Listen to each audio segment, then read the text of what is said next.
خوشی کا اظہار بلند آواز سے نہ کریں۔ حسد کی نیند بہت ہلکی ہوتی ہے۔ آپ کسی خوبصورت چیز کے بارے میں جتنے کم لوگوں کو بتاتے ہیں وہ اتنی ہی دیر تک خوبصورت رہتی ہے۔ جب شوہر اپنی روٹھی بیوی کو پیار سے مناتا ہے تو اللہ پاک کو اس کی یہ ادا بہت پسند آتی ہے۔ لوگ کہتے ہیں پہلے سنبھل جاؤ پھر نکاح کرنا، لیکن میرا اللہ کہتا ہے تم نکاح کرو، سنبھل جاؤ گے۔ اللہ نے تمہارے رزق کی ضمانت دی ہے، لیکن وہ تمہاری عبادت کی ضمانت نہیں دیتا، اس لیے اس وقت تک رزق کی تلاش نہ کرو جب تک کہ تمہیں عبادت کا وقت نہ مل جائے۔ سارے مرد برے نہیں ہوتے، کچھ محافظ اور صاحبان بھی ہوتے ہیں۔ اگر عورت کے صبر سے آب زمزم کے چشمے پھوٹتے ہیں تو مرد کے حوصلے اور صبر کی گواہ کربلا کی مٹی ہے۔ خدا کا وعدہ یقینی ہے، مشکل کے ساتھ آسانی ہے۔ یقین رکھو ان زخموں کے بعد شفا ہوگی جو خوبصورت سویرا لائے گی، خواہ وہ آخرت میں ثواب کی صورت میں ہو یا دنیا میں رزق کی صورت میں۔ ہیروں سے زیادہ قیمتی چیز ایک نیک عورت ہے، موتیوں سے زیادہ قیمتی اس کے حسن اخلاق ہیں۔ خوبصورت جسم زمین میں مل جائے گا، لیکن اچھے اخلاق جنت میں پہنچائیں گے۔ اس شخص سے کبھی جھوٹ مت بولو جو خلوص کے ساتھ آپ کا دفاع کرے۔ اگر آپ اسے کھو دیں گے تو دوبارہ کبھی پا نہیں سکیں گے۔ مجھے ان لوگوں کی پرواہ نہیں جو میرے دشمن ہیں، محتاط ان لوگوں سے رہتی ہوں جو میرے ساتھ ہوتے ہوئے ذہن میں بغض اور دل میں نفرت رکھتے ہیں۔ اللہ کو وضاحتیں نہیں دینی پڑتی، وہ تو بس دل دیکھتا ہے۔ اس کے سامنے رونے پر مضبوطی عطا کرتا ہے، سہارا دیتا ہے۔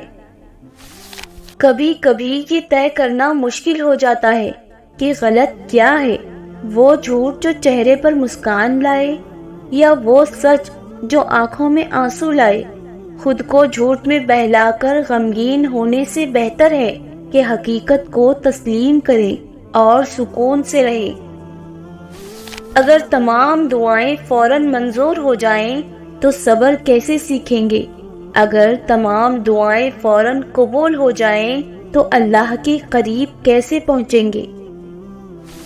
انسان کے دل کو سخت کرنے کی وجوہات میں سے ایک وجہ یہ ہے کہ انسان متکبر ہے، نصیحت پسند نہیں کرتا اور اپنے آپ کو دوسروں سے بہتر سمجھتا ہے۔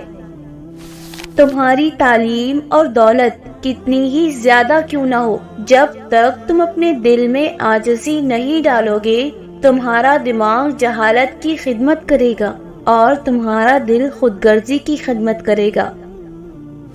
میرے پیچھے جو شخص میرے بارے میں بات کرتا ہے شاید اس سے میری دنیا کو نقصان پہنچے، لیکن یہ واضح ہے کہ یہ میری آخرت کے لیے بہت فائدہ مند ہے۔ دنیا کو اپنے دل میں رہنے دیے بغیر اس دنیا میں زندگی گزارو، کیونکہ جب کشتی پانی پر ہوتی ہے تو مکمل طور پر چلنے کے قابل ہوتی ہے، لیکن جب پانی کشتی میں داخل ہوا تو کشتی ڈوب گئی۔ صرف اس پر توجہ مرکوز کریں جو آپ کے پاس ہے، نہ کہ اس پر جو آپ کے پاس نہیں ہے، کیونکہ جو کچھ آپ کے پاس ہے وہ خدا کی سخاوت ہے اور جو آپ کے پاس نہیں ہے وہ خدا کی حکمت ہے۔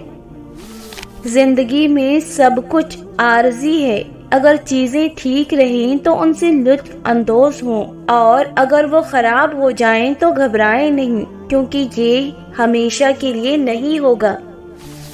رشتے مخلصی سے شروع ہو کر مخلصی پر ختم ہو جاتے ہیں۔